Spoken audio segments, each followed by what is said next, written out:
rever o processo dele, é isso? Na verdade, boa noite, Leda. Boa noite. O que acontece?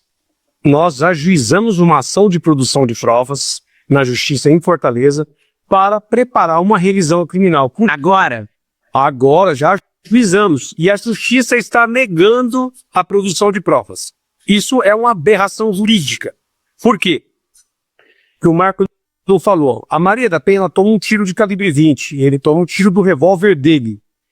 Isso gerou um inquérito. Em dado momento, esse inquérito ganha uma proporção diferente, porque a Polícia Civil, em vez de investigar a tentativa de latrocínio, que você tinha duas vítimas, ele e ela, passa a acusá-lo, mas antes de acusá-lo, um ano depois, dia 26 de junho, ele é sequestrado por policiais da delegacia, onde tinha um promotor de justiça, que era da vara do júri, junto com o delegado. Ele ficou 5 dias preso ilegalmente na delegacia de roubos e furtos, onde ele é detido no dia 26, no dia seguinte, fazem uma busca no apartamento dele, encontram um revólver que foi fabricado quase 2 meses depois do fato.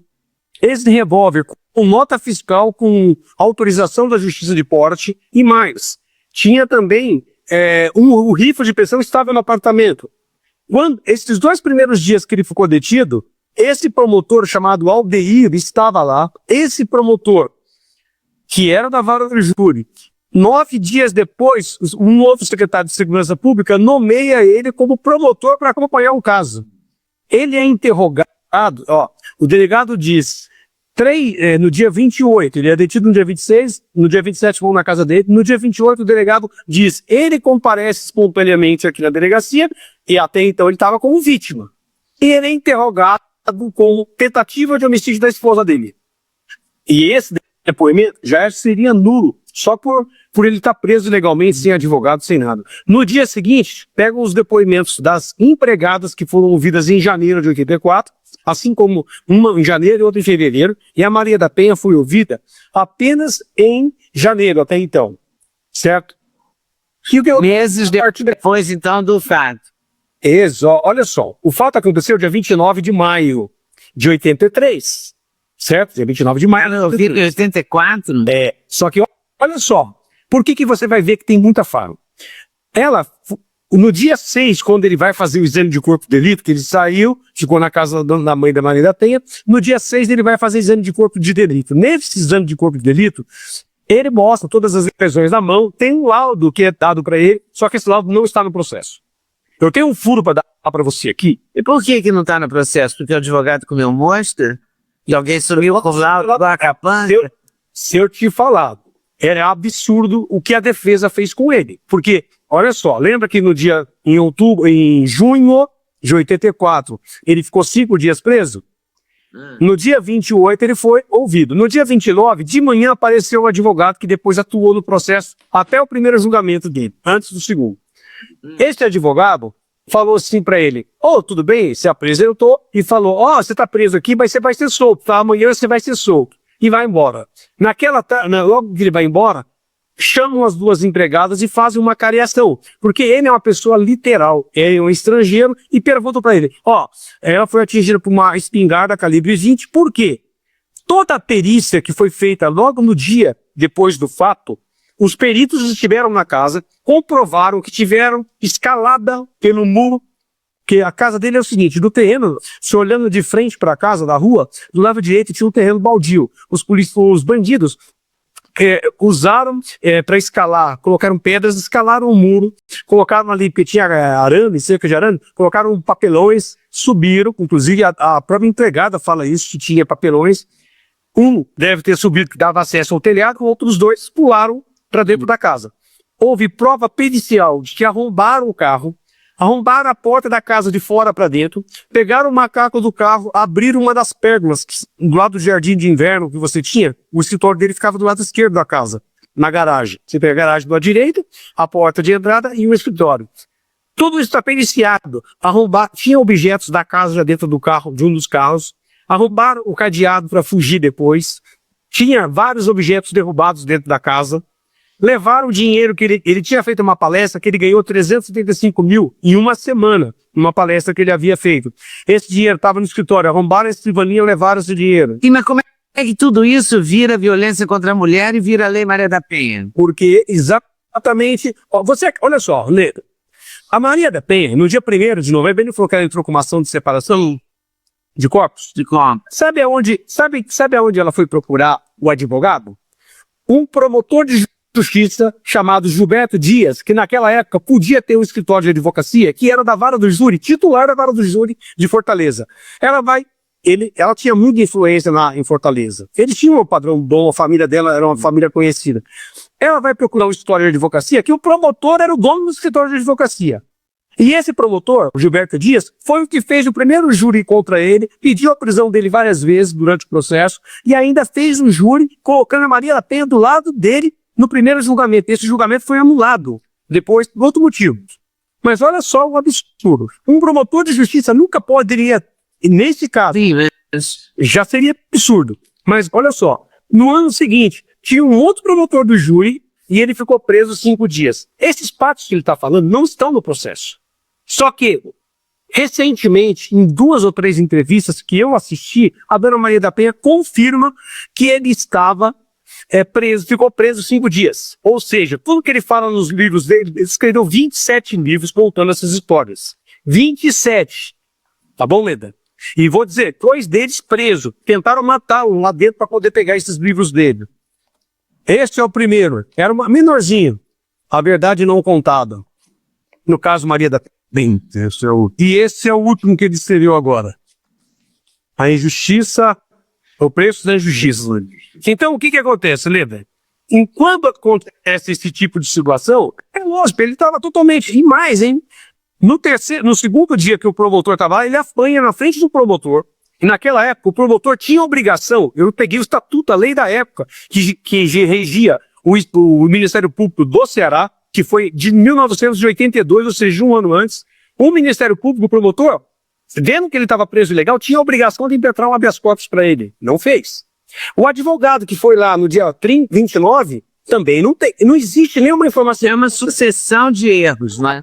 Absurdos. E pior, o advogado que atuou para ele, nós suspeitamos e temos já informações que durante a instrução, os vizinhos que mentiram muito no depoimento, quando são ouvidos na primeira fase do processo do júri, o promotor que ouviu esses vizinhos era primo do advogado de defesa. E ninguém fala nada, ninguém questiona as irregularidades. Olha, foi feita uma cariação entre ele e as empregadas lá na fase do inquérito com aquele promotor, já sabendo o que estava acontecendo, certo? Antes de ser nomeado pelo procurador para acompanhar aquele caso, que era o promotor Aldeir. Ó, o que eu estou falando para você, Leda, é tão sério, que eu fiz uma live há um mês atrás com um promotor de justiça de São Paulo, que ele assistiu uma reportagem nossa e viu. Eu li uma matéria sobre isso. Então, eu fiz uma live com o promotor. Mas o que você quer agora? O que você acha que... Primeira coisa, ele fez uma revisão.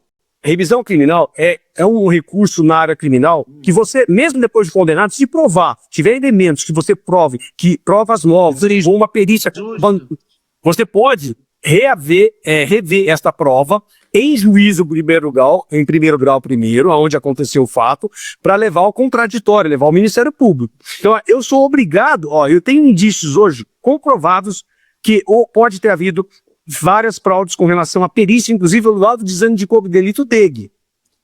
O exame de corpo de delito dele, que ele tem uma cópia, que está desde 1986 no poder dele, que nunca foi usado. Um promotor de justiça assistindo uma live na Jovem Pan, ampliou, conseguiu ver as lesões que não estavam no processo digitalizado. E se eu falar para você, Leda, agora este é um furo.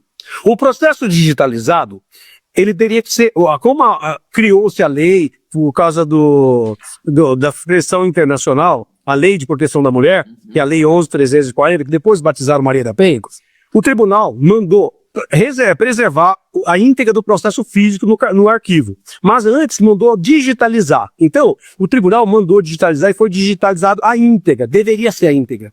Eu pedi acesso ao processo físico porque tem vários documentos que eu percebi que não estavam ali.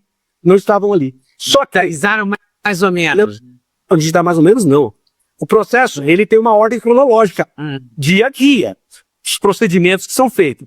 Se você pegar o processo, acho que nós mandamos para você, e a todos que quiserem, se entrar no meu Instagram, ou Tacílio Guimarães, nós disponibilizamos a íntegra do processo. Se você olhar aí, as folhas 825 a 835, elas foram enxertadas, documentos de 2002, quando ele foi preso, foram enxertados no ano de 1991, antes do primeiro julgamento. Ou seja, é uma farsa o que está digitalizado, porque é impossível aqueles documentos estarem naquele ano, naquela sequência. Enumeraram as folhas como se fosse... É um complô tão louco, né? É absurdo. Tão forte. Quer piorar? Quer piorar? As Luísa, na sentença de pronúncia, o que é o júri, só para vocês entenderem as pessoas leigas. Quando você tem um processo comum, o juiz, no final, que ele ouve todas as testemunhas, ele pega um inquérito, vem a denúncia, que é a acusação do Ministério Público, produz as provas, a defesa vai rolar testemunhas, o juiz vai ouvir todo mundo, no final, tem as alegações finais, não pede condenação ou absolvição. O Ministério Público pode pedir absolvição, como fiscal da lei, antes de acusar, mas, no final, o juiz dá uma sentença. Num processo comum, ele condena ou absolve. Depois você vai recorrer. No júri é diferente. A competência, quando o juiz ele pode dar 4 sentenças. Uma é absolvo sumariamente porque a pessoa agiu em legítima defesa, tem as causas excludentes de um crime. Ou ele pode desclassificar e falar esse crime não é doloso contra a vida. Também existem 4 hipóteses. Então, se ele fala não é doloso contra a vida, ele manda para um outro juiz, então um juiz singular comum, um juiz comum. Agora, ele tem essas outras 2 hipóteses. Ou ele me pronuncia, porque ele fala, tá faltando prova, aqui eu não posso pronunciar ele com essa falta de provas, mas fica aqui sobre estado arquivado. Se aparecer uma prova nova, a gente reabre. O Ministério Público pode reabrir o processo. Beleza. A última hipótese é quando existe indício de autoria e prova de materialidade, ele fala, não, eu não posso absolver ele sumariamente, porque não tem elementos. Então ele fala, pronuncio. Quando ele fala pronuncio, ele diz, mando para o júri. O júri que vai julgar esse caso não sou eu. Só que essa sentença do juiz, chamada sentença de pronúncia, naquela época, ela era tão fundamental, porque existia um dispositivo que depois que, se não houvesse mais recurso, ou tivesse recurso e extrapolava os recursos, o juiz, quando encerrasse essa fase da pronúncia, o processo iria para o promotor novamente, ele teria que fazer uma petição chamada libelo crime acusatório, e esse libelo crime acusatório estava no Código de Processo Penal da época, dizia que era com base não na denúncia, mas com base na sentença de pronúncia. Mas uma coisa que a juíza nunca poderia colocar na sentença de pronúncia era o seguinte, que o réu é culpado. Porque se ela fizer isso, ela está induzindo os jurados leigos a condenar o réu. Isso chama-se excesso de nulagem. Se o juiz fizer isso, a sentença ela tem que ser anulada. O juiz não... E ela vê... Ela diz, ele não se desincumbiu de comprovar sua inocência, mas está provado que ele atirou tentou matar a Maria da Penha. Isso é absurdo. Quer piorar isso aí ainda? Lembra que ele foi sequestrado e apreenderam um revólver que foi fabricado 2 meses depois do fato? Ela diz o seguinte, ele alega que no dia dos fatos, a Maria da Penha tomou um tiro de espingarda. Está provado, perícia é provado.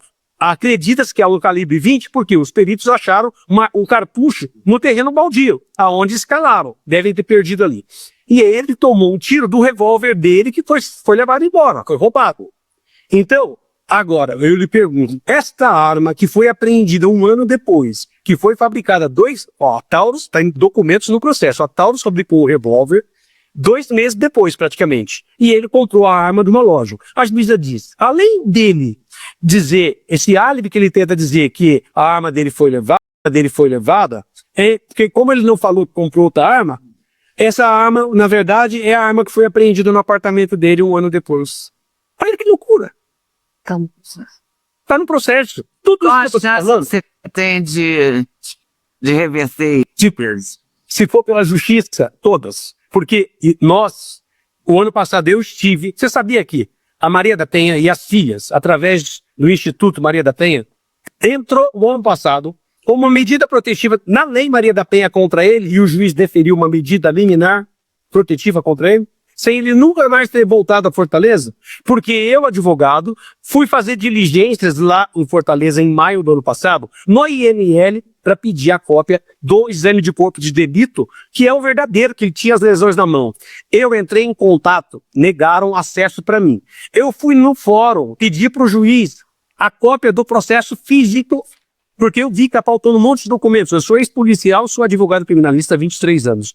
Eu pedi cópia do processo para ver o processo físico. O juiz indeferiu. Só para vocês entenderem. Qualquer advogado pode pegar o processo e ter a cópia, pegar para estudo, 10 dias, se o processo não tiver segredo de justiça. Eu sou advogado com procuração dele. O juiz indeferiu dizendo a cópia digitalizada já é fidedigna. Ora, eu estou provando que não é fidedigna. Tem documentos enxertados no meio do processo. Tá, parece casca, né? Olha só, um dos vizinhos que não viu disse que eu tinha um empregado que morava de frente, que esse cara nunca foi ouvido também, assim como o Itamar, que é o cunhado dele, nunca foram ouvidos, gente. Esse cara diz o seguinte, o tal de Hélio, 3 dias depois do fato, o fato aconteceu dia 29 de maio. Então você vê, 29, 30, 31 de maio, são 31 dias. De 1º, 2, 3, ele sai no dia 3, tá? Ele fala 3 dias depois do fato, ou entre o dia 31 ou o dia 1º, que foi quando ele estava internado ainda, eu vi ele em cima do telhado da casa dele, mexendo nas telhas. E naquela noite daquele dia, nós vizinhos nos reunimos e pedimos para chamá-lo. E ele, para contratar um segurança para a rua. Sabe o que ele falou? Ele ficou indiferente, nem se importou. Esse vizinho é mentiroso. Por que ele é mentiroso? Porque ele teve alta no dia 3. Então ele ficou 6 dias internado. O que eu fiz então? Eu oficiei ao IJF, que é o primeiro hospital que ele foi levado, e ao HGF, pedindo a cópia do prontuário médico. Eu, como advogado, com procuração, me encheram a paciência, porque tinha que ser procuração específica, tudo perfeito, até aí tá tudo ok. Eu oficiei os 2 órgãos administrativamente. Sabe o que me falaram? Não, a gente não vai poder procurar nada disso, e estão se recusando a me dar cópia do prontuário médico dele. Nem sequer estão querendo procurar. Aí o que eu fiz? Eu fui também... Você sabia que ele ficou preso por um dos assaltantes? Não? O Oclésio que enforcou ele, ficou preso com ele. E o outro morreu dentro do presídio, onde ele ficou preso na época do IPTS. Não sei o que, maravilha. O Paulo Maravilha. Eu pedi administrativamente, aliás... Eu fui lá pessoalmente em Fortaleza em maio do ano passado, e lá as informações desses 2, eles não iam dar. Eu não tenho o nome completo deles. Eu preciso identificar essas pessoas. Então o que nós fizemos? Eu entrei com a ação de produção de provas novas, pedimos para que o juiz requisite do IML aquilo que eles estão me negando. Que oficie aos 2 hospitais, me deem cópia do prontuário médico dele, que estão negando. E que requisite do IPTS, ou do agora um novo órgão que cuida das execuções criminais, dos arquivos, para que eles mandem os nomes de todos os oclécios que ficaram presos de 2002 a 2004, quando ele ficou preso, e do Paulo Maravilha, que morreu numa tentativa de fuga. Porque ele fala que entre 87, 88 até 89, salvo o melhor juízo, o ano exato, esse cara morreu lá. Quem falou isso? O Oclésio falou para ele. Então, olha só, se ele tivesse inventando todas essas... vamos lá, inventando um laudo que não existiu, que ele nunca usou, foi um promotor de São Paulo que descobriu que esse laudo não está no processo. Se ele tivesse inventando essas questões das datas, por que a gente ia querer provar tudo isso e o Estado está indeferindo tudo que a gente pede? Então, eu entrei com uma ação de produção de provas, porque eu sou obrigado a requerer isso perante o contraditório, perante o Ministério. E o que você quer? Se a justiça for feita, digamos assim, o que ele quer? O que ele quer, a primeira coisa, eu já perguntei para ele, é limpar o nome dele e que peçam, realmente, reconheçam o direito dele de inocente, porque ele nunca se deu por culpado, porque ele nunca fez nada contra Maria da Penha.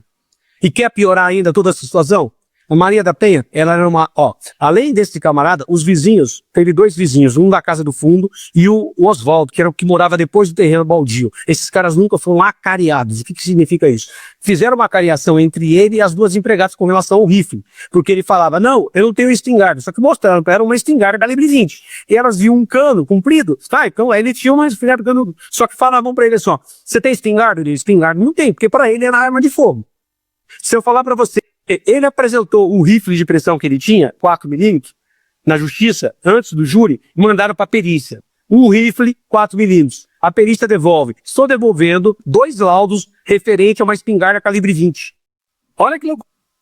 Mas o que ele quer mesmo é provar a inocência dele, é isso? Inocência dele, é lógico. Aí... E para Rosa Leda, essa verdade, que é a verdade mesmo, nós estamos falando, eu tenho como provar tudo que eu estou falando aqui, documentalmente. A dona Maria da Penha, eles iam viajar, ela diz em várias entrevistas recentes que eles ela não tinha conhecimento que eles iam viajar, o que aconteceu em 83, ou que ela não tinha um relacionamento bom com ele, perfeito? Só que é o seguinte, eles iam viajar para qual é a cidade? Bruxelas, em outubro, ou de agosto a outubro. Setembro de 83. De 83, naquele, pauta aconteceu dia 29 de maio. Ela foi no CETRET e assinou um documento no CETRET que ela ia viajar com ele. Eles iam pagar parte dos gastos e ele ia ficar um período maior, aí ele ia ter que bancar a diferença dos dias. E ela assinou com a letra dela. Quando foi perguntado se ela sabia que eles ia ter a viagem, ela falou, negou. Ela nega isso. Aí o que o advogado não queria fazer nada. Ele forçou o advogado a fazer um documento pedindo exame grafotécnico da assinatura da Maria da Penha no processo. Se você for nas folhas 1108 a 1113, a perícia diz a assinatura nesse documento é da Maria da Penha. Ou seja, ela mentiu nesse documento público. Documento que era um documento da empresa, né? Mas, então, como é que você pode? E quer piorar mais ainda? Vamos lá. A Maria da Penha. É uma loucura, mas eu não posso piorar mais porque o meu tempo estourou já. Mas qualquer um detalhe. Não tem o segundo homicídio. Não tem o segundo. Coisa mirabolante mesmo. Não tem uma tentativa. Vamos lá, tem uma segunda acusação, não tem? Que a Maria da Penha faz? Uma tentativa de homicídio no banheiro? No chuveiro? Não tem. Então tá. Ela foi ouvida a primeira vez no dia 6, dentro do hospital, pela perícia. 2 peritas. Ela fala assim, eu estava dormindo, acordei com um tiro e era um assaltante. Ela disse na entrevista que eu vi. É assaltantes, beleza? Ela é ouvida no dia, ela entra com a ação de separação de corpos, ela diz na ação de separação de corpos 1º de novembro. Nós somos vítimas de assaltantes, beleza? Ela é ouvida em janeiro, e ela diz, era um assalto. Aí, de repente, ela vai dar um depoimento, depois que ele ficou preso 5 dias, com aquela situação toda já revirada, onde ele já passa a ser de vítima, passa a ser réu de uma tentativa de homicídio. Ela diz o seguinte, não, inclusive, quando eu tomei o tiro, eu pensei, o Marco me matou. E mais, ele tentou me matar também com um choque elétrico. Olha só, eu sou ex-policial. Se eu sou um delegado de polícia e ela fala, ele tentou me matar num choque elétrico, é um crime que deixa vestígio. Ela está fazendo uma segunda acusação. Se isso fosse verdade, o que o delegado teria que fazer obrigatoriamente? Registrar o fato e solicitar uma perícia para um chuveiro. Só que é o seguinte, ela diz sempre essa história do chuveiro, já teve palestras que ela fez dizendo que foi na banheira onde tinha o chuveiro, onde tinha banheiro, chuveiro elétrico. Só que todas as vezes, se você prestar atenção, pesquisa aí as entrevistas dela, toda vez que ela fala que ela tomou choque, foi no banheiro do quarto dela, certo? Só que o banheiro do quarto dela não tinha chuveiro elétrico. Ele colocou o chuveiro elétrico no quarto das filhas, que ela não tinha acesso à cadeira de rodas. E por que isso é verdade? Se você olhar no processo, o depoimento da Rita, que é a menorzinha, ela fala, o chuveiro elétrico era no banheiro das crianças, no quarto das crianças, entre o banheiro que era das crianças. Que louco. Como é que ela poderia? E outra, ela fala, eu pus a mão na água, eu poderia... Uma vez ela fala, eu tentei abrir o chuveiro, tomei um choque. Outra vez ela fala, ele abriu o chuveiro, eu pus a mão na água, a água bateu na minha mão, eu senti o choque. Esse ele tá tentando me matar. Não é tudo não, parece coisa de cinema, uma invenção mirabolante. Oi pessoal, passei aqui para falar do sexteto Ledanag, do sexteto de suplementos da Doctors First. Ômega 3, melatonina, coenzima Q10, K2, magnésio e cúrcuma. Cupom LEDA5, não vai esquecer. E use também a promoção que estiver em vigor no site. Vem comigo, Doctors First. Tô te esperando. E você dá esse processo e vocês estão na justiça? Com 2 ações. Estamos com 2 ações. Uma para produzir provas e eles, acredite ou não, o Ministério Público está pedindo já pediu para indeferir e o juiz indeferiu a produção de provas. Ou seja, ele não quer que eu tenha acesso às provas que estão no IC, não quer que eu tenha acesso. O direito de petição é qualquer cidadão tem direito de ir na justiça peticionar para produzir uma prova. E se eu, para entrar com uma revisão criminal, que é um recurso que é feito no tribunal, para que eu tenha a possibilidade de levar uma prova nova, eu tenho que levar na justiça da primeira instância. Aí nós fomos na primeira instância, com tudo isso que eu estou te falando, peticionei para o juiz, provando passo a passo o que eu estou falando aqui. Eu provo tudo que eu estou falando aqui. Pedindo para que a justiça reabra, requisite essas provas, para provar que o Hélio mentiu. Porque se ele estava internado até o dia 3, ou seja, aquele Hélio não pode ter visto ele em cima da casa, não pode ter visto com ele conversando com os vizinhos. A cariação, se ele fez, se o IML... Não vai parar de falar nunca mais, né, Odessi? Nunca mais. Mas vai parar agora, porque eu vou ser obrigada a te cortar com todo o meu carinho pela isenção. É isso. Eu espero que a verdade prevaleça. Está prevalecendo até agora aqui conosco. Agora, eu quero agradecer a chance que você nos está dando para sermos ouvidos, porque eu fiquei com 40 anos de boca amordaçada.